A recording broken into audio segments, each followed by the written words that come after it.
Hello बच्चों, कैसे हैं? उम्मीद करते हैं कि आप सभी को अच्छे होंगे। आपका मेरे चैनल पर एक बार फिर से बहुत बहुत स्वागत है। आज हम लोग इस वीडियो में क्लास 8 का एक्सरसाइज 3 पढ़ेंगे, जिसमें हम जानेंगे ज्योमेट्री के बारे में, उसका कुछ बेसिक जानेंगे। इस चैप्टर में हमको पढ़ना है आकृति यानी कि फिगर या शेप के बारे में। तो चलिए शुरू करते हैं। वीडियो शुरू करने से पहले नए आने वाले बच्चों से गुजारिश है कि लाल बटन दबाकर मेरे चैनल को सब्सक्राइब कीजिए और साथ ही साथ बेल आइकन भी जरूर दबाइए। तो चलिए शुरू करते हैं। क्लास 8 है, एक्सरसाइज है 3.1। इसमें हमें पढ़ना है फिगर यानी आकृति के बारे में। उसको पढ़ने से पहले हम थोड़ा सा पहले पूरा बेसिक जानेंगे और तब फिर उसको पढ़ेंगे। सबसे पहला चीज, यह जो चैप्टर है हमारा ज्योमेट्री है। ज्योमेट्री, ज्यामिति, यह जो गणित की शाखा है, ब्रांच है, इसका सबसे पहले हम जानेंगे कि कैसे आया, यह शाखा कैसे बना। तो हम लोग भी गांव देहात में रहते हैं जहाँ पे बाढ़ आता है, तो देखते हैं कि जब भी बाढ़ आता है तो मिट्टी बहा कर ले जाता है और खेतों में भर देता है। देखते हैं हम लोग, देखते हैं कि नहीं देखते हैं। फिर उसके बाद उसी तरह से मिस्र में जब नील नदी है मिस्र में, जब उसमें बाढ़ आता था तो उसके किनारे जितने खेत रहते थे वह क्या हो गया, पूरे को उसमें भर देती थी मिट्टी, और लोग को अपना खेत पहचानने में क्या होता है, परेशानी होने देते। वहीं से हमारा ज्यामिति नामक एक शाखा बना और फिर इससे मेंसुरेशन क्षेत्रमिति का निर्माण हुआ। जो ज्योमेट्री है यह दो शब्दों से मिलकर बना है। एक होता है जियो और दूसरा होता है मेट्रॉन। जियो मतलब होता है भूमि और मेट्रॉन का अर्थ होता है मापना। यानी ज्योमेट्री का शाब्दिक अर्थ समझ लीजिए भूमि के मापने से। अब इसमें पहला जो चीज आता है वह आता है बिंदु, पॉइंट। पॉइंट जो होता है इसमें न तो लंबाई होता है, न चौड़ाई होता है और न ही मोटाई होता है, केवल एक क्या होता है, कल्पना मात्र इकाई होता है। इसको पढ़ेंगे बिंदु ए। क्या पढ़ेंगे? बिंदु ए। फिर अगला होता है किरण, रे। यह भी क्या होता है, रे।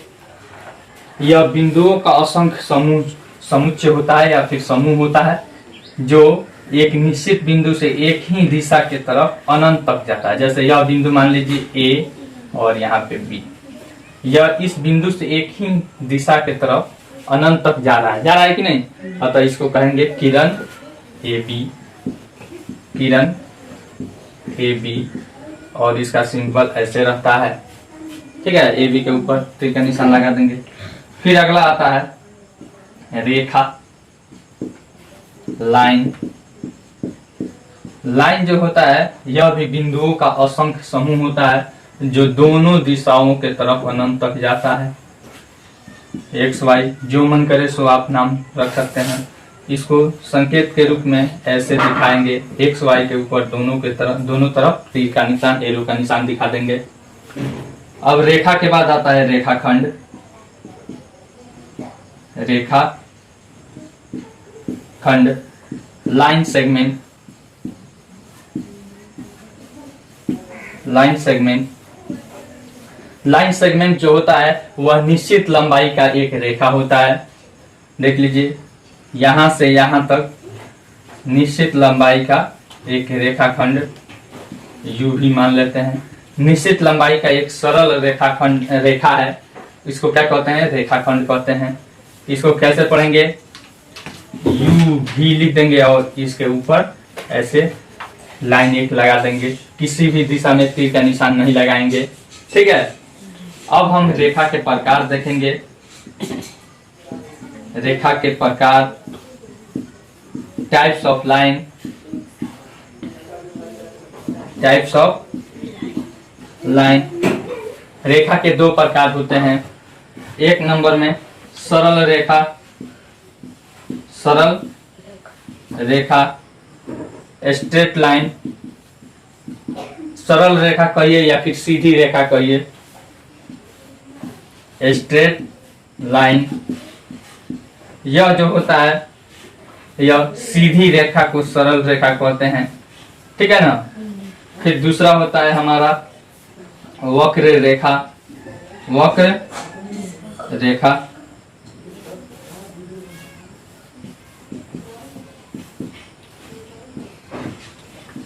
कर्व लाइन, कर्व लगा देते हैं, कर्व्ड लाइन। टेढ़ी मेढ़ी रेखा जो रहती है उसको क्या कहते हैं, वक्र रेखा कहते हैं। इसका जो भी आप नाम रखना चाहते हैं वो रख सकते हैं, ठीक है। चलिए इसको फ्रेश कर दें। अब हम लोग पढ़ेंगे एंगल के बारे में, कोण के बारे में। दिखाई दे रहा है ना जी। सबसे पहले हम समझते हैं कि एंगल किसे कहते हैं। यह जो एंगल होता है वह दो किरणों के मिलने से, दो रे के मिलने से बनता है। सबसे पहले देख लीजिए, यहाँ पे यह रे एक चला आया, फिर एक दूसरा रे यहाँ पे मिल गया, नहीं, यानी दो किरणों के मिलने से जो झुकाव उत्पन्न हुआ, यही हमारा क्या हो गया, एंगल ए ओ बी। इसको कैसे संकेत में दिखाते हैं, कोण ए ओ बी, ठीक है। याद रखिएगा, दो किरणों के मिलने से जो झुकाव उत्पन्न होता है उसे क्या कहते हैं, कोण कहते हैं। अब हम कोण के टाइप्स देखेंगे, कोण के प्रकार देखेंगे। प्रकार, टाइप्स देख लीजिए। टाइप्स में कितने प्रकार होते हैं। एक नंबर में शून्य कोण होता है। शून्य कोण 0 डिग्री एंगल, 0 एंगल। जो शून्य कोण होता है इसका वैल्यू कितना होता है, 0 डिग्री। जिसका मान 0 डिग्री होता है वह क्या होता है, शून्य कोण होता है। जैसे इसी पर दूसरा भी लाइन यहाँ पे, यानी ए ओ बी बराबर, कोण ए ओ बी बराबर 0 डिग्री। यह क्या है, हमारा शून्य कोण है। क्या है, शून्य कोण है। फिर दूसरा नंबर में देखेंगे, उसके बाद आता है नयन कोण। क्या आता है, नयन कोण। इसका नाम है acute angle.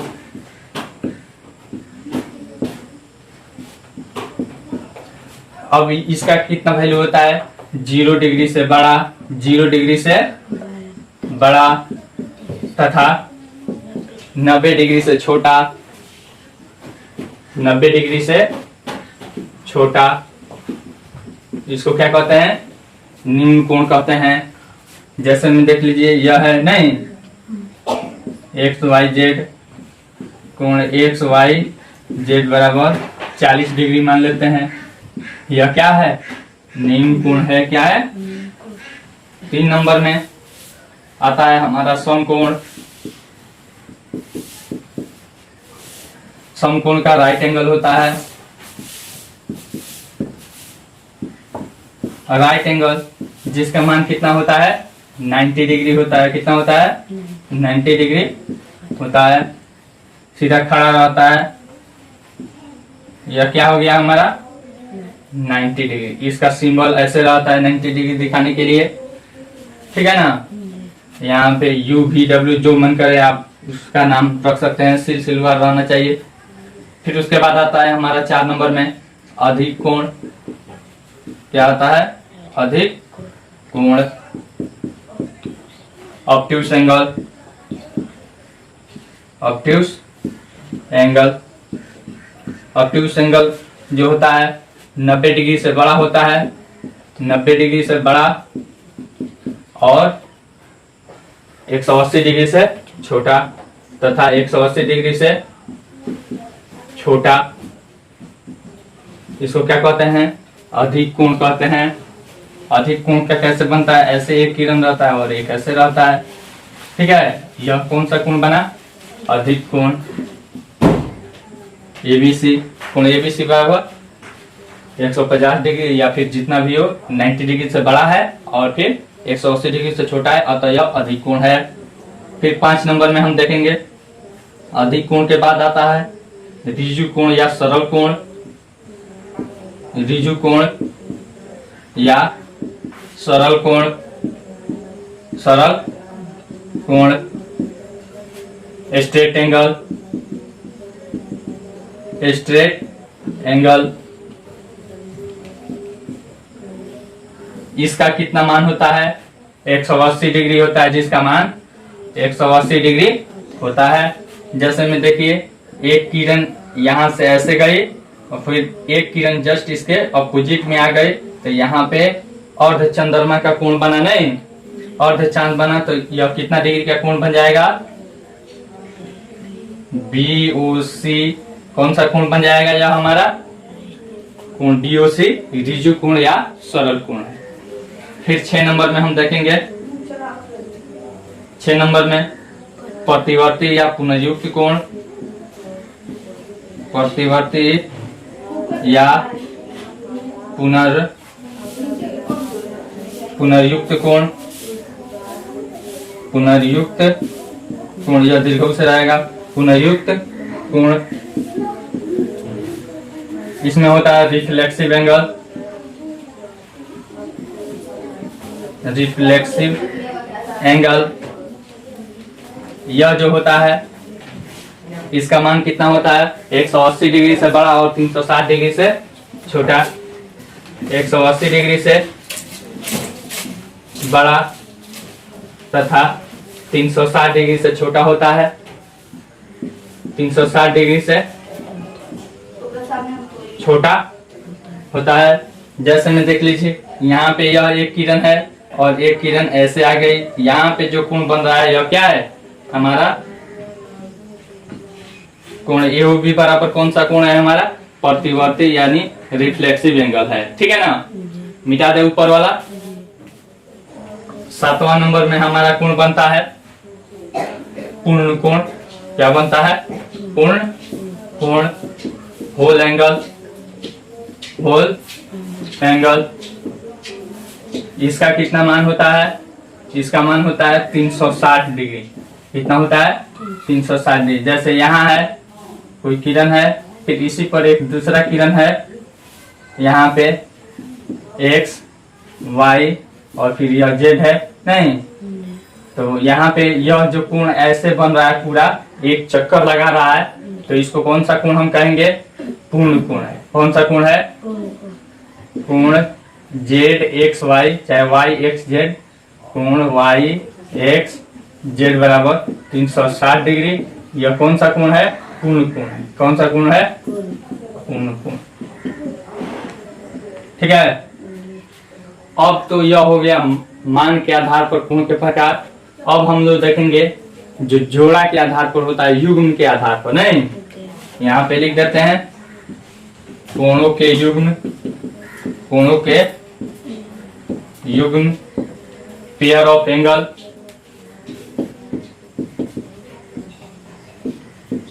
Pair of angle, इसमें पहला होता है आसन कोण। आसन कोण, एडजेसेंट एंगल, एडजेसेंट एंगल। यह जो आसन कोण होता है इसमें एक भुजा उभयनिष्ठ होती है या फिर एक किरण क्या होती है? उभयनिष्ठ होती है। जैसे यहाँ पे देख लेते हैं, यहाँ पे लिख देते हैं एक किरण उभयनिष्ठ हो, उभयनिष्ठ हो। जैसे में देख लीजिए यहाँ पे एक यह कोण हो गया, फिर यहीं पे एक और कोण हो गया। तो देखिए तो AO, यहाँ पे B और यहाँ पे C। ठीक है ना, तो देखिए तो यह कोण और फिर इस कोण में एक यह किरण उभयनिष्ठ है कि नहीं? तो अतः यह कोण AOB और कोण BOC कौन सा कोण है? आसन कोण है। कौन सा कोण है? आसन कोण है।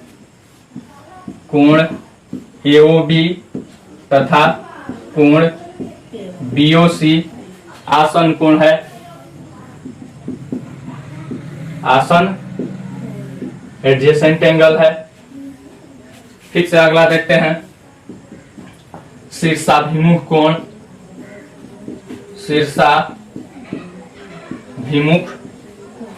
कोण, vertical opposite angle, vertical opposite angle.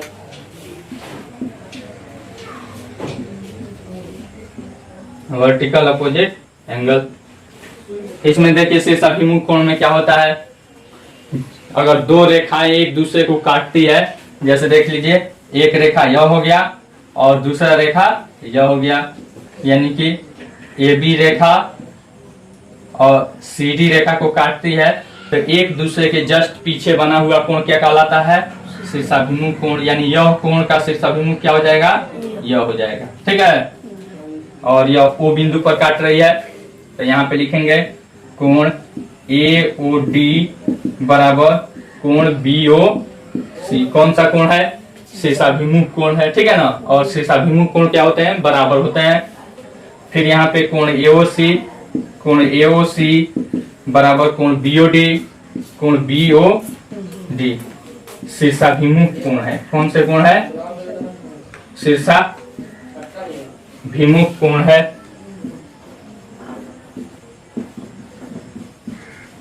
ठीक है, मिटाना पड़ेगा, मिटा दें। 3 नंबर में ऋजु पूरक या समपूरक कोण, समपूरक कोण, सप्लीमेंट्री एंगल,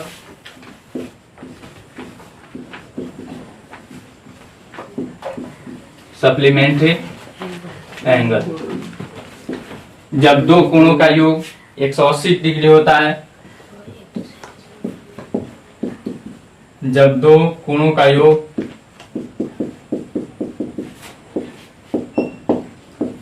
योग 180 डिग्री होता है, तो वे दोनों एक दूसरे के क्या कहलाते हैं, ऋजु पूरक या समपूरक कहलाते हैं। तो वे एक दूसरे के समपूरक होते हैं, समपूरक होते हैं। जैसे में देख लीजिए कोण ए प्लस कोण बी बराबर 180 डिग्री, तो कोण ए का समपूरक क्या हो जाएगा, समपूरक कोण बराबर कोण बी। ठीक है ना। फिर से अगला हम देखते हैं कोटि पूरक या लंब पूरक, कोटि पूरक या लंब पूरक कोण। इसमें होता है कॉम्प्लीमेंट्री एंगल, इसका इंग्लिश होता है कॉम्प्लीमेंट्री एंगल। इसमें देखिए, इसमें होता है इसी तरह से यह भी है। इसमें मान लीजिए कोई कोण ए और प्लस कोण बी बराबर 90 डिग्री होता है, यानी कि जब दो कोणों का योग 90 डिग्री होता है तो वह एक दूसरे का क्या कहलाता है, कोटि पूरक या लंब पूरक कहलाते हैं। या फिर केवल आप पूरक भी कह सकते हैं, केवल आप पूरक भी कह सकते हैं। यानी कोण ए का पूरक या फिर कोटि पूरक, जो भी लिखना है लिख सकते हैं आप। यहाँ पे कोटि पूरक लिख देते हैं, कोटि पूरक कोण कौन होता है, बराबर कोण बी। ठीक है ना। फिर उसके बाद 5वां नंबर में हम देखते हैं संगत कोण आता है। क्या आता है, संगत कोण, corresponding angle, corresponding angle. Corresponding angle क्या होता है, देखिए इसको समझिए।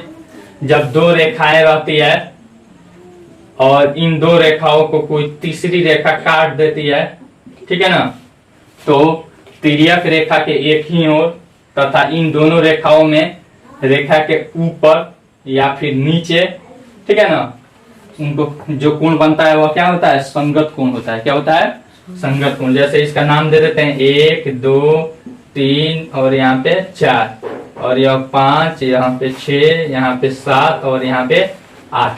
ठीक है ना। तो यहाँ पे कोण 1 देखिए तो तिर्यक रेखा के इस साइड में है, इसका संगत कोण कौन होगा, यह रेखा के ऊपर है, तो इस रेखा में देखेंगे यह भी रेखा के ऊपर यहाँ होगा। ठीक है ना। तो यहाँ वाला कौन सा कोण है, कोण 6, यानी कि कोण 1 तथा कोण 6 कौन सा कोण है, संगत कोण। ठीक है ना। कोण दो रेखा का बताइए तो, कोण दो तथा कोण फाइव नहीं।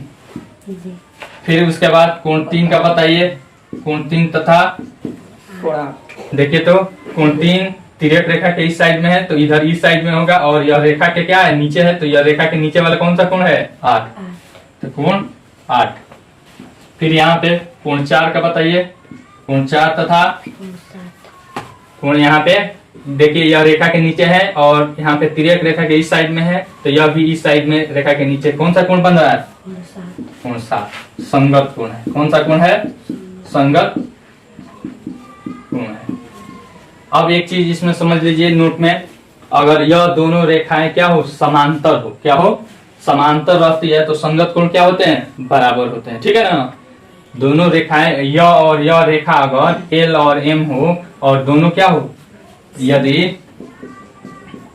एल पैरेलल एम रहता है, एम हो तो संगत कोण क्या होते हैं, बराबर होते हैं। तो संगत कोण बराबर होता है। आसान है कि नहीं है, मिटा दे अभी से। 6 नंबर में हम देखते हैं एकांतर कोण। एकांतर कोण, जो एकांतर कोण होता है इसका इंग्लिश होता है अल्टरनेटिंग एंगल या फिर अल्टरनेटिव एंगल। अल्टरनेटिंग एंगल यह जो होता है इसको भी देख लीजिए, जैसे संगत कोण है ठीक उसी तरह से है। जब दो रेखा रहती है और उसको कोई तीसरी रेखा क्या करती है, काटती है, तिर्यक, तो काटने वाली रेखा क्या कहलाती है, तिर्यक रेखा कहलाती है। क्या कहलाती है, तिर्यक रेखा। तो अब देखिए यहाँ पे यह जो तिर्यक रेखा काटती है तो यहाँ पे कोण जो बन रहा है 1 2 3 और यहाँ पे 4 और यहाँ पे 5, यहाँ पे 6, फिर यहाँ पे 7 और यहाँ पे 8। तो अब देखिए एकांतर कोण कैसे बनता है, जब दो रेखाओं को कोई तीसरी रेखा काटती है तो एकांतर क्रम में बने हुए कोण, ठीक है ना। तो यह तिर्यक रेखा के एक ओर और इस रेखा के पास तिर्यक रेखा के इस साइड में, और यह रेखा के ऊपर तथा यह रेखा के नीचे जो बना कोण होता है वह क्या कहलाता है, एकांतर कोण कहलाता है। जैसे में देखिए कोण 1 तथा कोण 1 देखिए यहाँ है तिर्यक रेखा के इस साइड में है, तो इसका एकांतर कोण कौन होगा, इधर होगा नहीं, तो यानी कि 6 और 7 में से कोई होगा। तो कोण 1 तथा और इसका एकांतर कोण कौन हो जाएगा, यह रेखा के ऊपर है तो यह रेखा के नीचे वाला हो जाएगा, ठीक है ना, कोण 7। कोई दिक्कत। फिर उसके बाद कोण 2 तथा बताइए तो कोण 2 तथा कौन होगा, कोण 8 नहीं। फिर यहाँ पे कोण 3 तथा बताइए कोण 3 का एकांतर कोण, कोण 3 का एकांतर कोण यहाँ पे देखिए यह तिर्यक रेखा के इस साइड में है तो इस साइड में होगा इसका एकांतर कोण, और यह रेखा के नीचे है तो यह भी रेखा के ऊपर होगा, ठीक है ना। कोण 5, कोण 4 तथा कोण 6 यह क्या है, एकांतर कोण है, एकांतर कोण है। कोई दिक्कत। अब इसमें एक चीज देखने वाली बात है, अगर यह एल और एम रेखा रहेगी और समांतर रहेगी तो एकांतर कोण क्या हो जाएंगे, बराबर हो जाएंगे, जैसे संगत कोण में होता है। यहाँ पे लिख देते हैं यदि एल पैरेलल एम रहता है, ठीक है ना, तो एकांतर कोण क्या होते हैं, एकांतर कोण बराबर होते हैं, ठीक है। चलिए अब एक चीज और समझने वाली बात है, समांतर रेखा किसे कहते हैं, ठीक है ना। समांतर रेखा, समांतर रेखा पैरेलल लाइन, पैरेलल लाइन वे दो रेखाएं जो अनंत तक बढ़ाने पर भी एक दूसरे को नहीं काटे, या फिर ऐसे भी आप बोल सकते हैं वे दो रेखाएं जिनकी बीच की दूरी हर जगह क्या हो, समान हो, बीच की लंबवत दूरी हर जगह समान हो, उसे क्या कहते हैं, समांतर रेखा कहते हैं। जैसे यहाँ पे देख लीजिए यह रेखा हो गई और फिर एक और यह रेखा हो गई। इनके बीच की दूरी हर जगह लंबवत क्या हो, समान हो। तो यहाँ पे यह रेखा क्या हो जाएंगी, समांतर। या फिर अनंत तक इसको ऐसे बढ़ाते हैं तो भी ये एक दूसरे को नहीं काटती है, ठीक है ना। तो इसको कहते हैं समांतर रेखा। दोनों तरीका से आप इसका परिभाषा बोल सकते हैं। वे दो रेखाएं जिनके बीच की दूरी लंबवत दूरी हर जगह समान हो उसे क्या कहते हैं, समांतर रेखा कहते हैं। या फिर इस तरह से भी आप बोल सकते हैं, वे दो रेखाएं जिनको आगे की तरफ अनंत तक बढ़ाने पर भी एक दूसरे को नहीं काटती है उसे क्या कहते हैं, समांतर रेखा कहते हैं। इसको कैसे सिंबल में लिखते हैं, ऐसे ए बी पैरेलल, समांतर का यह निशान होता है, ठीक है ना। पैरेलल सी डी, कोई दिक्कत। प्रतिच्छेदी रेखा, प्रतिच्छेदी रेखा, इंटरसेक्टिंग लाइन, इंटरसेक्टिंग लाइन। जो इंटरसेक्टिंग लाइन होती है, काटती है जो रेखा, उसको क्या कहते हैं, प्रतिच्छेदी या फिर इंटरसेक्टिंग लाइन कहते हैं। यहाँ पे लिख देते हैं काटने वाली रेखा। काटने वाली रेखा क्या कहलाती है, इंटरसेक्टिंग यानी कि प्रतिच्छेदी रेखा कहलाती है। जैसे एक यह रेखा है, ठीक है ना, ये यह रेखा है और इसको मान लीजिए यह एल है, इसको कोई रेखा एक्स काट रही है, क्या काट रही है, या एन लिख दिए, एन काट रही है, ठीक है ना। तो यहाँ पे एन रेखा कौन सी रेखा हो जाएगी, एल के लिए प्रतिच्छेदी रेखा हो जाएगी, ठीक है ना। या फिर ऐसे वृत्त है और एक रेखा ऐसे इसको काट रही है, एल रेखा, ठीक है ना।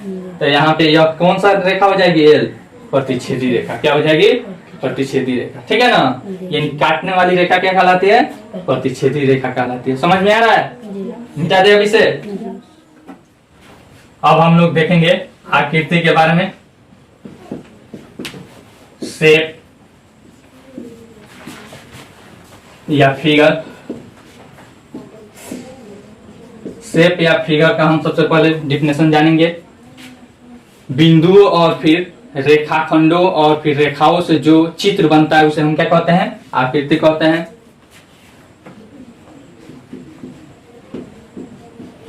बिंदुओं और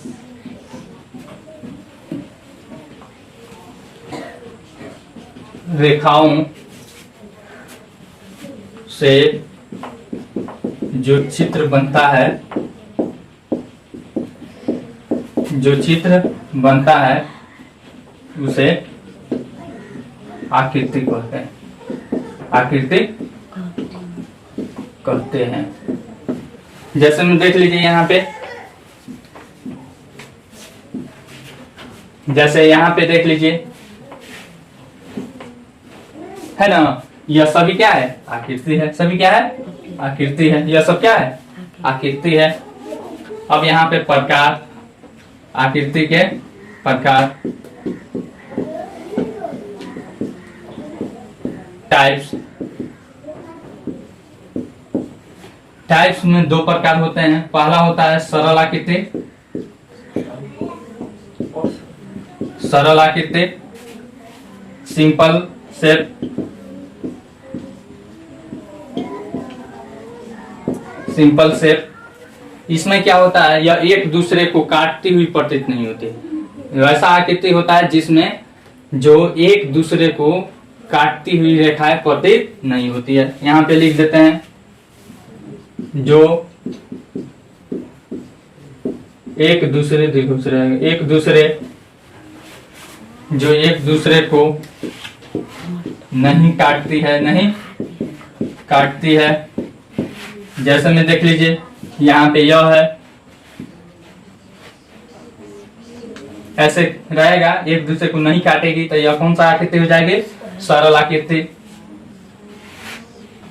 एक दूसरे को नहीं काट रही है, केवल मिल जा रही है, अतः यह कौन सी आकृति है, सरल आकृति है। फिर उसके बाद 2 नंबर में आता है असरल आकृति। असरल आकृति, अनसिंपल, अनसिंपल शेप। असरल आकृति जो एक दूसरे को काटती है, नहीं, जी। जो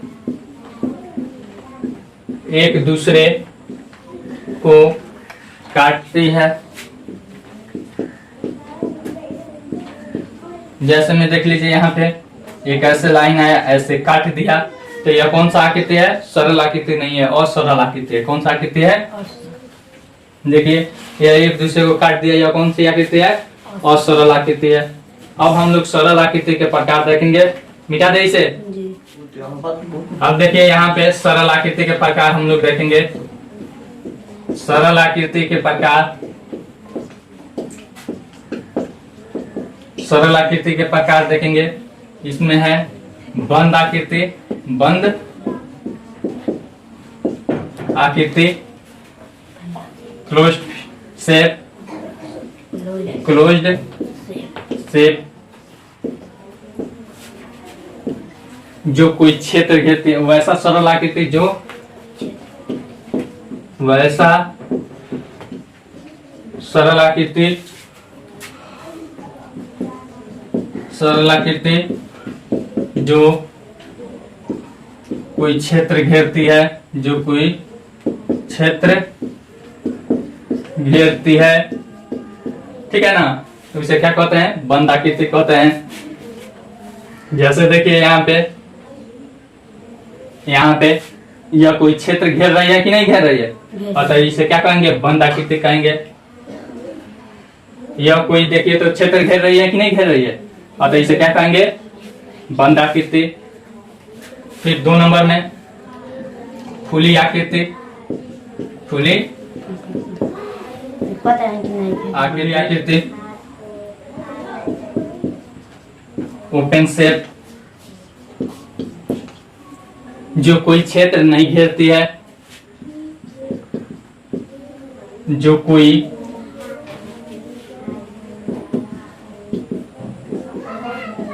क्षेत्र नहीं घेरती है।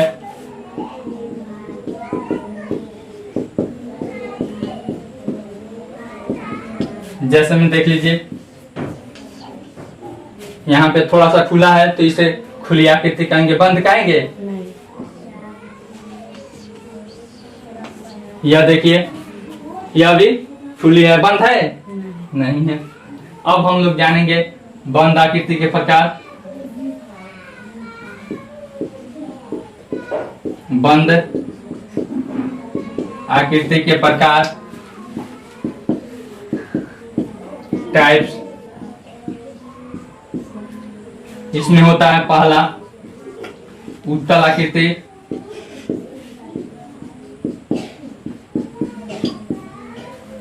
कॉन्वेक्स, कॉन्वेक्स शेप, ठीक है ना। इसमें सभी कोना बाहर की तरफ क्या हो? निकला हुआ हो। सभी कोना बाहर की तरफ निकला हुआ हो, बाहर की तरफ निकला हो। जैसे में देख लीजिए यहाँ पे सभी कोना बाहर की तरफ निकला है कि नहीं? यह कौन सा आकृति है? उत्तल आकृति है। यह कौन सा आकृति है? उत्तल आकृति, ठीक है ना। अवतल आकृति, कॉनकेव, कॉनकेव शेप। एक कोना, ठीक है ना, अंदर की तरफ धंसा हुआ हो। एक कोना अंदर की तरफ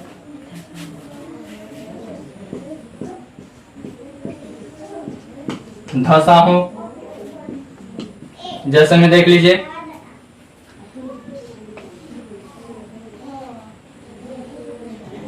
देखिए तो एक कोना अंदर की तरफ धंसा है, और तो यह कौन सी आकृति हो जाएगी? अवतल आकृति, ठीक है ना। चलिए मिटा दे इसे। अब हम देखेंगे बहुभुज, पॉलीगन,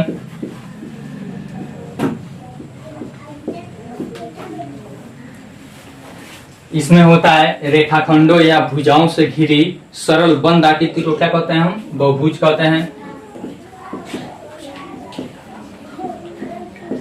रेखाखंडों से घिरी सरल बंद आकृति को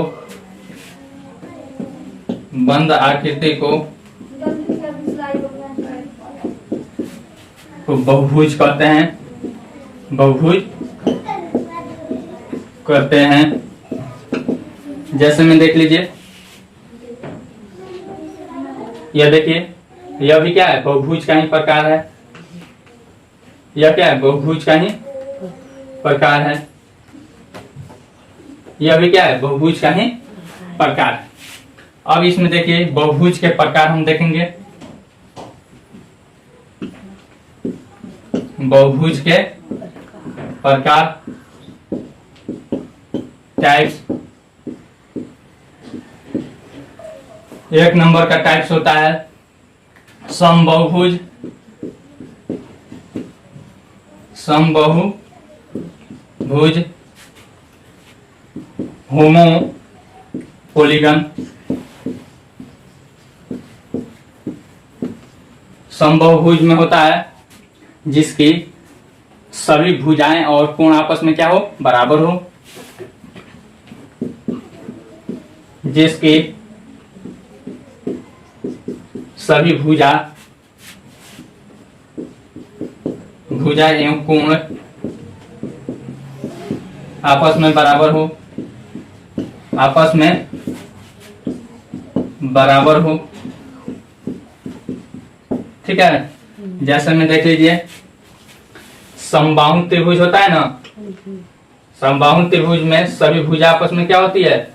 और सभी कोण आपस में बराबर होते हैं। फिर वर्ग तो देख जानबे करते हैं, वर्ग की सभी भुजाएं और सभी कोण क्या होती है? आपस में बराबर होती है। तो यह क्या है? समबाहुभुज। ठीक ना। फिर उसके बाद होता है 2 नंबर में विषम बहुभुज। विषम बहुभुज, हेटेरो पॉलीगन। हेटेरोपॉलीगन में क्या होता है? जिसकी सभी भुजा एवं कोण आपस में बराबर नहीं हो। जिसकी सभी भुजा एवं कोण आपस में बराबर न हो। ठीक है। जैसे में देख लीजिए, एक आयत बना देते हैं। यह भुजा बराबर है, लेकिन यह भुजा बराबर है नहीं है। ठीक है ना। फिर उसके बाद यह त्रिभुज ले लीजिए। देखिए, यह बराबर है, लेकिन यह बराबर है नहीं है। अतः यह विषम बहुभुज का प्रकार हो जाएगा। और भी आप प्रकार दिखा सकते हैं, यहाँ पे ऐसे भी दिखा सकते हैं। ठीक ना। यह देखिए, यह बहुत लंबा है ना। सभी भुजा आपस में बराबर नहीं है। यह कोण भी आपस में बराबर नहीं है। ठीक है। तो यह विषम बहुभुज के प्रकार हो जाएंगे। मिटा दे अभी से। अब हम लोग देखेंगे अभ्यंतर एवं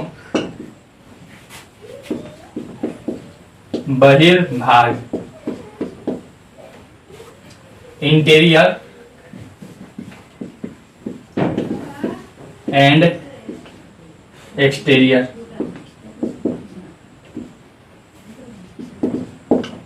ठीक है। अभ्यंतर जो होता है, अभ्यंतर मतलब भीतर का, क्या होता है? भीतर का भाग। अब बाह्य या फिर बहिर्भाग जो होता है वो होता है बाहर का भाग। जैसे में देख लीजिए, यहाँ पे एक हम बंद आकृति बना देते हैं। यह जो इधर का क्षेत्र है, यह क्या है? अंतः या फिर अंतः या फिर कहिए अभियंतर भाग, ठीक है, अभियंतर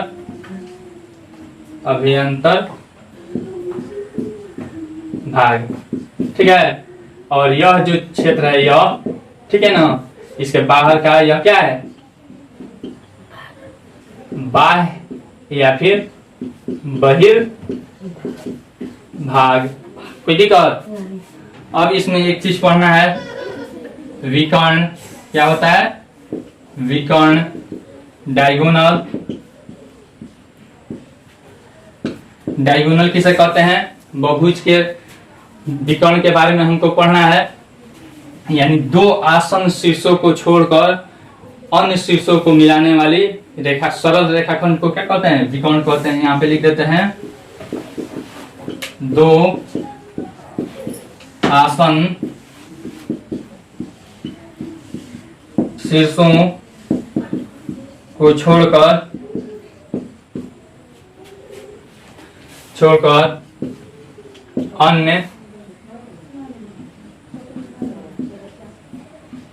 अन्य शीर्षों को मिलाने वाली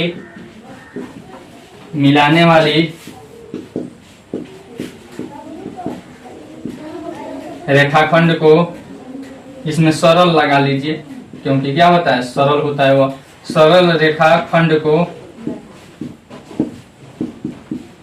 विकर्ण कहते हैं, विकर्ण कहते हैं। अब एक चीज इसमें आपको समझना है, आसन शीर्ष किसे कहते हैं, आसन शीर्ष किसे कहते हैं। जैसे यहाँ पे देख लीजिए, एक भुजा पे जो शीर्ष रहेगा यह ए और बी, यह क्या है, आसन शीर्ष है, क्या है, आसन शीर्ष है। यहाँ पे देख लीजिए, यह एक हम चतुर्भुज बना दिए, ए बी सी और डी है इसके शीर्ष। तो आसन शीर्ष देख लीजिए, ए और बी आसन शीर्ष है, एक ही भुजा पर जो शीर्ष रहता है वो क्या रहता है, आसन। तो आसन शीर्ष को छोड़कर बाकी शीर्षों को मिलाने वाली रेखाखंड को हम क्या कहेंगे, विकर्ण, ठीक है। अब यहाँ और यहाँ भी नहीं मिला सकते हैं क्योंकि यह और यह दोनों शीर्ष एक भुजा पर है, अतः यह कौन सा हो जाएगी, आसन शीर्ष हो जाएगी, तो अतः यह विकर्ण नहीं होगी। तो अब इस शीर्ष से और इस शीर्ष को मिला देंगे, यह क्या हो जाएगी, विकर्ण हो जाएगी, क्या हो जाएगी, विकर्ण। तो यहाँ पे विकर्ण कौन कौन हो गई, AC और BD, AC और BD, ठीक है। यानी कि आसन शीर्ष को छोड़कर बाकी अन्य शीर्षों को मिलाने वाली रेखाखंड क्या होती है, हमारी विकर्ण कहलाती है, ठीक है ना। मिटा दे अभी से। बहुभुज के अंतः कोणों का योग, कोणों का योग अब हम लोग पढ़ेंगे। जैसे मान लीजिए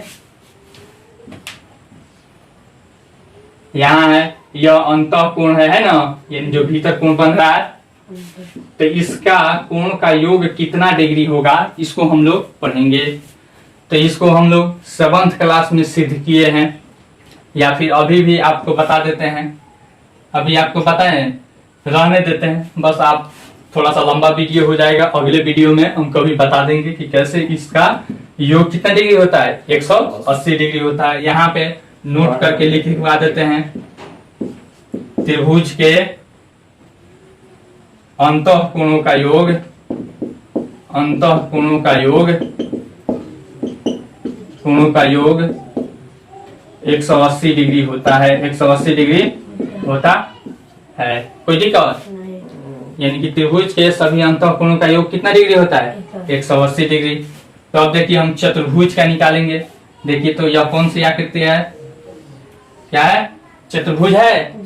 तो इसे हम एक, देखिए तो विकर्ण ऐसे खींच दिए तो कौ त्रिभुज बना, 2 त्रिभुज बना। यहाँ पे लिखेंगे चतुर्भुज के अंतः कोणों का योग बराबर, देखिए 2 त्रिभुज बन गया, यानी 2 त्रिभुज के कोणों का योग, नहीं 2 त्रिभुज के कोणों का योग, कोणों का योग। कोई दिक्कत? तो यानी कि 2 गुना 180, एक त्रिभुज के कोणों का योग क्या होता है, 180, तो 2 गुना 180 बराबर 360 डिग्री। कोई दिक्कत नहीं। उसी तरह से अगर हमको ऐसे दे दे, देख लीजिए,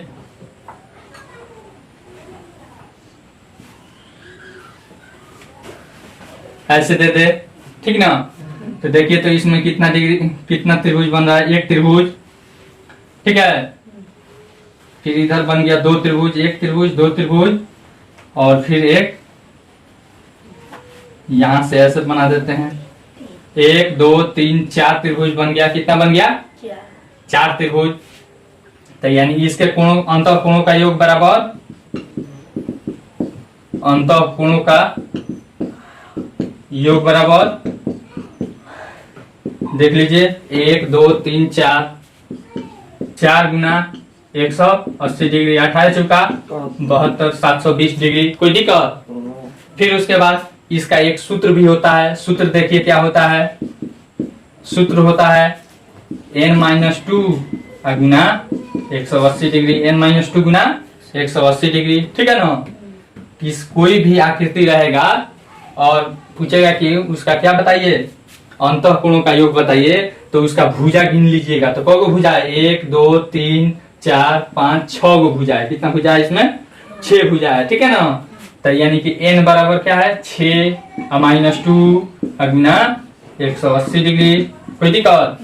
n 6 में से 2 जाएगा, 4 गुना 180, 18 चुका 72, 720 डिग्री। देखिए तो इसके बराबर आ गया कि नहीं। तो कौन सा सूत्र है? n-2 गुना 180 डिग्री। किस नियम से आया है? यह त्रिभुज के नियम से ही आया है, त्रिभुज के ही नियम से आया है। जैसे त्रिभुज में देखिए 3 भुजा है, तो 3 में से 1 घटा लीजिएगा, तो 2 को घटा लीजिएगा तो कितना हो जाएगा? 1 हो जाएगा, 1 गुना 180 डिग्री। कोई दिक्कत? अब देखिए यहाँ पे एक और चीज आपको बता देते हैं, यहाँ पे लिख लीजिएगा यह सूत्र, जहां n बराबर भुजा की संख्या, भुजा की संख्या, भुजा की संख्या। कोई दिक्कत? मिटा दे अभी से। अब हम लोग देखेंगे बहुभुज के नाम। बहुभुज के नाम, बहुभुज के नाम क्या होता है देखेंगे, देख लीजिए। 3 भुजा इधर लिख देते हैं, भुजा की संख्या, भुजा की संख्या, और फिर इधर नाम। देखिए तो यहाँ पे यह क्या है? 3 भुजा है इसमें, भुजा की संख्या 3, तो इसका नाम क्या हो जाएगा? त्रिभुज। क्या हो जाएगा? त्रिभुज। 4 भुजा है तो इसको कहेंगे चतुर्भुज। क्या हो जाएगा? चतुर्भुज। देखिए इसमें कौन भुजा है? 5, इसको कहेंगे पंचभुज। फिर उसके बाद इसमें 6 भुजा है तो इसको कहेंगे षटभुज, चाहे षटभुज, ठीक है ना, षटभुज। फिर उसके बाद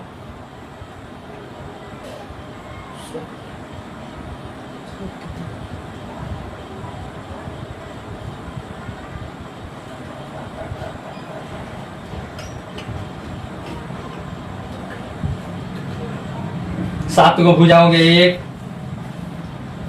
2 3 4 5 6 7 भुजा हो गया, ठीक है ना। तो इसको कहेंगे सप्तभुज, सप्तभुज। उसी तरह से n भुजा रहेगी, कितना? n भुजा रहेगी तो उसको कहेंगे n भुज। क्या कहेंगे? n भुज। कोई दिक्कत? अब मिटा दे इसे। अब इसके बाद हम जानेंगे बाह्य कोणों का योग, बाह्य कोणों का योग। बाह्य कोणों का कितना योग होता है इसको हम लोग जानेंगे। जैसे देखिए यहाँ पे बाह्य कोण किसे कहते हैं इसको भी हम देख लेते हैं। यह है हमारा त्रिभुज, ठीक है ना, यह है त्रिभुज। तो यहाँ पे एक भुजा एकांतर क्रम में ऐसे बढ़ा देते हैं तो यहाँ पे यह एक बाह्य कोण बना। अब इसको बढ़ाएं तो अब इसको बढ़ाएंगे, ठीक है ना। तो यहाँ पे यह क्या बना? बाह्य कोण। अब इस भुजा को बढ़ाएं तो इस भुजा को इधर बढ़ाएंगे, ठीक है ना। तो यहाँ पे बना बाह्य कोण। देख लीजिए यहाँ पे नाम दे देते हैं 1 2 और यहाँ पे 3 और यहाँ पे 4 यहाँ 5 और यहाँ पे 6। देखिएगा कितना आसान है। इसको हम सिद्ध करके आपको दिखा देते हैं कि बाह्य कोण का मान हमेशा क्या होता है, 360 डिग्री होता है। कोई भी आकृति रहेगा उसके बाह्य कोणों का योग कितना होता है, हमेशा 360 डिग्री होता है। इसको हम सिद्ध करके दिखा देते हैं। प्रमाण में हम लिखेंगे कोण 1 प्लस कोण 4 बराबर, कोण 1 प्लस कोण 4 बराबर 180 डिग्री। सरल रेखा पर बने हुए कोण है, यहाँ पे लिख देते हैं सरल रेखा का कोण। यह हो गया समीकरण 1। फिर यहाँ पे देखिए कोण 3 प्लस कोण 5, कोण 3 प्लस कोण 5 बराबर 180 डिग्री। यह समीकरण 2। फिर कोण 2 प्लस कोण 6, कोण 2 प्लस कोण 6 बराबर कितना हो जाएगा, 180 डिग्री। समीकरण 3। सभी समीकरण को जोड़ देंगे, सभी समीकरण को जोड़ देंगे, ठीक है ना।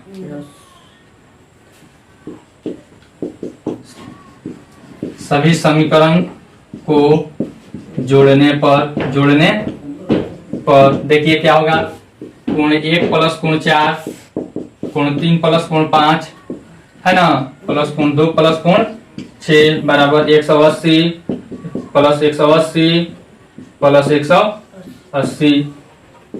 देख लीजिए यहाँ पे कोण 1 प्लस कोण 2 प्लस कोण 3 प्लस यहाँ पे देखिए कौन कौन सा, कोण 4 प्लस कोण 5 प्लस कोण 6 बराबर 18 3 54 540 डिग्री। कोई दिक्कत, कोण 1 प्लस कोण 2 प्लस कोण 3, कोण 1 प्लस कोण 2 प्लस कोण 3 त्रिभुज का कोण है। त्रिभुज के अंत कोणों का योग क्या होता है, 180 डिग्री। तो इतना के बदला में 180 लिख दिए। फिर प्लस कोण 4 प्लस कोण 5 प्लस कोण 6 बराबर 540 डिग्री। फिर उसके बाद यहाँ पे कोण 4 प्लस कोण 5 प्लस कोण 6 बराबर 540 डिग्री या माइनस 180 डिग्री। देख लीजिए 0, 14 में से 8 गया 6 और यहाँ पे 4 में से 1 गया 3, 360 डिग्री। अब देखिए यह कैसे 360 डिग्री बराबर आता है। कोई भी हम आकृति लेंगे तो देखिए तो यह एक चक्कर लगा देता है। देखिए तो यहाँ पे ऐसे गया, फिर यह ऐसे आया, फिर यहाँ से ऐसे आ गया, यानी कि ऐसे एक रहता है, एक बिंदु के सापेक्ष ऐसे पूरा घूम जाता है। तो कितना डिग्री का कोण बनता है, 360 डिग्री। इसीलिए किसी भी बहुभुज का बाह्य कोणों का योग कितना होता है, हमेशा 360 डिग्री। चाहे चतुर्भुज होगा, पंचभुज होगा, षष्ठभुज होगा, षटभुज होगा, जो भी हो, क्या होगा, हमेशा बाह्य कोणों का योग कितना डिग्री होता है, 360 डिग्री होता है। समझ में आया कि नहीं आया? चलिए मिटा दें। अब हम लोग एक्सरसाइज पे चलते हैं। पहला सवाल क्या दे रहा है, कह रहा है सरल एवं बंद आकृति क्या होती है, उदाहरण देते हुए उनके प्रमुख गुणों को समझाइए। यहाँ पे लिख देंगे सरल आकृति। सरल आकृति क्या होती है, जो एक दूसरे को नहीं काटती है, नहीं, जो एक दूसरे को नहीं काटे। और फिर उसमें क्या कह रहा है, उनके गुण को भी दिखाना है। यहाँ पे गुण लिख कर और लिख लीजिएगा 1 नंबर में। यह एक दूसरे को नहीं काटती है, यह एक दूसरे को नहीं काटती है, ठीक है। 2 नंबर में यह क्या हो जाती है, यह बंद भी हो सकती है और खुली भी नहीं। फिर इसके बाद यहाँ पे और क्या कह रहा है, बंद आकृति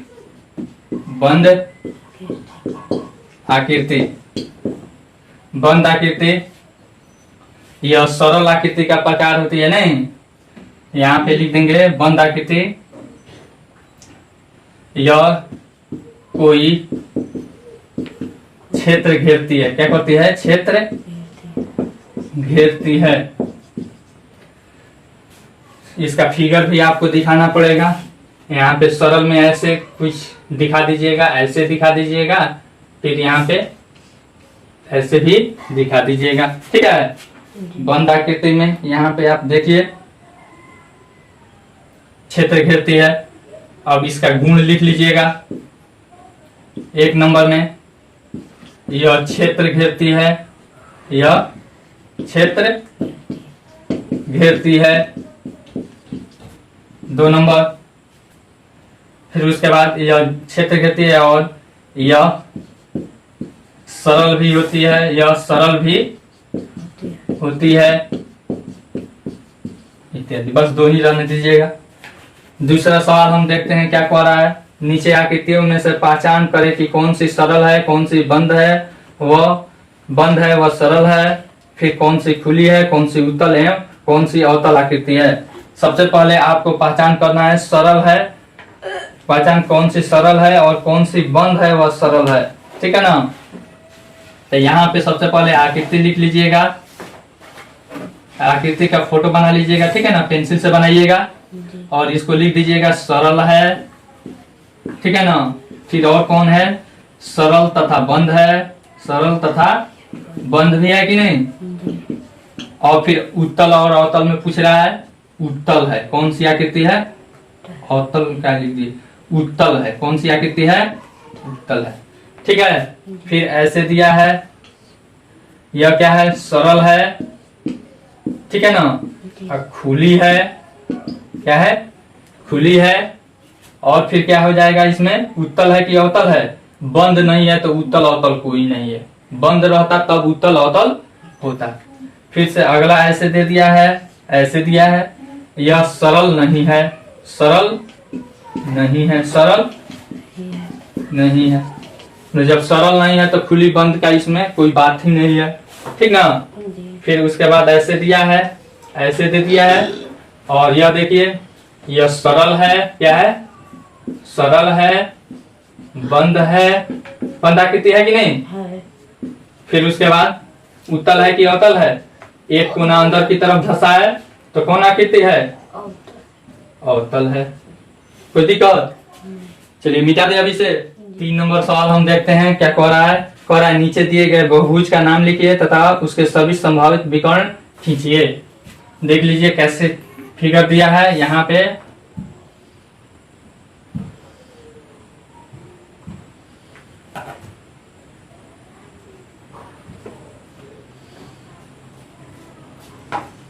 ऐसे दे दिया है, ठीक है ना।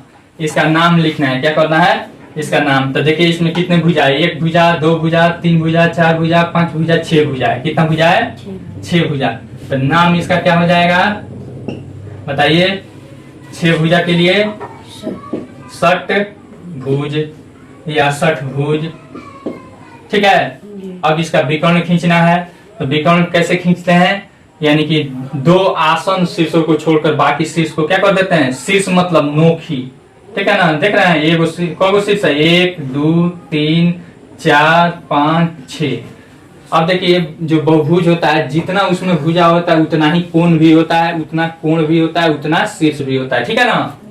देखिए 6 भुजा वाले इस बहुभुज में 6 गो कोण होगा, 1 2 3 4 5 6 गो, 6 गो शीर्ष होगा, 1 2 3 4 5 6 होगा। कोई दिक्कत। अब इसका क्या निकालना है, विकर्ण हमको बनाना है।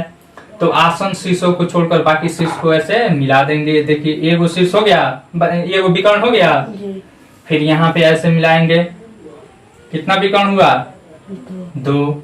फिर यहाँ पे इस आसन शीर्ष को मिला देंगे, ठीक है ना। फिर यहाँ से देखेंगे, यहाँ से इसको मिला सकते हैं, कितना हुआ, यहाँ पे ऐसे लिख लीजिएगा 3। एगो शीर्ष से हम कितना मिलाए हैं, 3 गो, तो 3 लिख लीजिए प्लस इससे देखिए कितना मिलाते हैं, 1, फिर उसके बाद 2, फिर उसके बाद 3।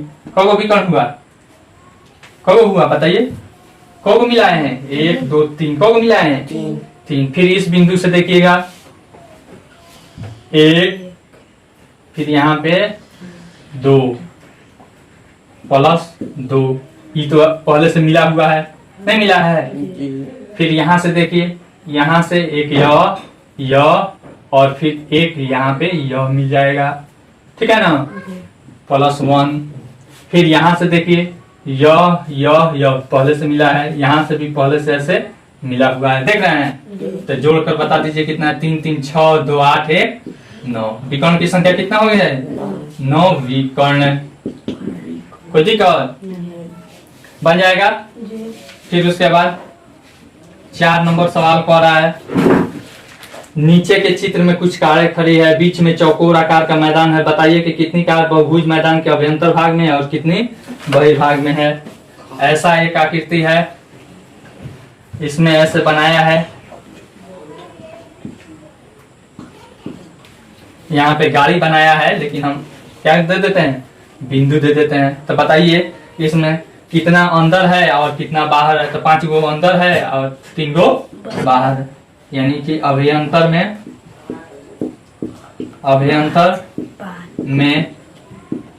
5 है नहीं। अब बहिर्भाग में बराबर 3 है। आसान है कि नहीं? चलिए मिटा दे अभी से। 5 नंबर में दिया है, कह रहा है नीचे के 2 कॉलम में, एक में बहुभुज का नाम तथा दूसरे में उसके अंतःकोणों का योग दिया है। भुजाओं की मापों का योग दिया गया। बहुभुज के नाम को उनके अंतःकोणों के मापों के योग से मिलान कीजिए। इसमें मिलान करना है। यहाँ पे नाम दे दिया है एक तरफ और इधर कोणों का योग दिया है, कोणों का योग दिया है। ऐसे लिख लीजिएगा अपनी कॉपी में और फिर इसका नाम लिखिएगा ऐसे त्रिभुज। तो त्रिभुज में 3 गो भुजा होता है, तो यानी कि 3 भुजाओं वाले बहुभुज का योग कितना हो जाएगा? 180 डिग्री। n-2 गुना 180 डिग्री के सूत्र से निकाल लीजिएगा, ठीक है ना। फिर उसके बाद पंचभुज है। पंचभुज में कौ गो भुजा होगा? 5 गो। तो यानी कि 5 में से 2 जाएगा 3, 18 3 54, 540 डिग्री हो जाएगा नहीं। फिर उसके बाद सप्तभुज। सप्तभुज में कौ गो भुजा होगा? 7 गो। कितना होगा? तो 7 - 2 यानी कि 5, 18 5 90 यानी 900 डिग्री हो जाएगा कोणों का योग, ठीक है। फिर उसके बाद 9 भुज है। फिर उसके बाद षटभुज है। षटभुज में 6 गो भुजा होगा। 6 में से 2 जाएगा 4, 18 × 4 = 72, 720 डिग्री हो जाएगा। फिर इस 9 भुज में कौ गो भुजा होगा? 9 गो। 9 भुज में कौ गो भुजा होगा? 9 गो। तो 9 में से 2 जाएगा 7, 18 7 126 यानी 1260 डिग्री उसमें दिया है, दूसरे नंबर में दिया है। इस तरह से सामने सामने मिलान कीजिएगा कि अच्छा दिखाई देगा। कोई दिक्कत? मिटा दे अभी से। 6 नंबर सवाल में हम देखते हैं, एक बहुभुज के अंतःकोणों के मापों का योग क्या है? 540 डिग्री है। उसमें कितनी भुजाएं हैं बताइए। अब देखिए अंतःकोणों का योग दे दिया है, अंतःकोणों का योग बराबर 540 डिग्री है, ठीक है ना। तो भुजा बराबर वाट, तो भुजा की संख्या बराबर वाट, भुजा की संख्या बराबर वाट, यही ना पूछ रहा है जी। तो अब देखिए यहाँ पे माना भुजा की संख्या क्या है? माना भुजा की संख्या बराबर क्या हो जाएगा? x मान लेंगे। क्या मान लेंगे? x है। कोई दिक्कत? अब यहाँ पे सूत्र होता है, सूत्र क्या होता है? n-2 गुना 180 डिग्री बराबर अंतःकोणों का योग, अंतःकोणों का योग। कोई दिक्कत? n के जगह पर भुजा की संख्या हमको मालूम नहीं है, x यहाँ पे माने हैं, x लिख देंगे या फिर n ही रखकर आप बना सकते हैं, ठीक है ना। n-2 या का चिन्ह दे दीजिए, समीकरण हो गया गुना 180 डिग्री अब बराबर अंतःकोणों का योग कितना है? 540 डिग्री। कोई दिक्कत? 18 180 गुना x बराबर 180 x। कोई दिक्कत? और -18 दूनी 360। कोई दिक्कत? 540 डिग्री 180 x बराबर ही माइनस इधर आएगा तो प्लस 540 डिग्री प्लस 360 डिग्री। कोई दिक्कत? 180 x बराबर जोड़ लीजिए 0 6 4 10 5 3 8 9 x बराबर 900 और बटा 180। एगो 0 से एगो 0 18 5 90 यानी x बराबर 5 यानी भुजा की संख्या भुजा की संख्या बराबर 5। कोई दिक्कत? मिटा दे अभी से। 7 नंबर सवाल हम देखते हैं। कह रहा है एक समबाहुभुज की 8 भुजाएं हैं, ठीक है ना। उसके प्रत्येक बाह्य कोणों की माप ज्ञात कीजिए। प्रत्येक अंतःकोण कितने माप का होगा? देखिए समबाहुभुज दिया है। कितना दिया है? समबाहुभुज।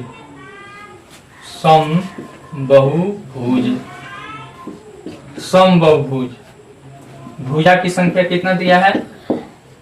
भुजा की संख्या बराबर 8। कितना दिया है?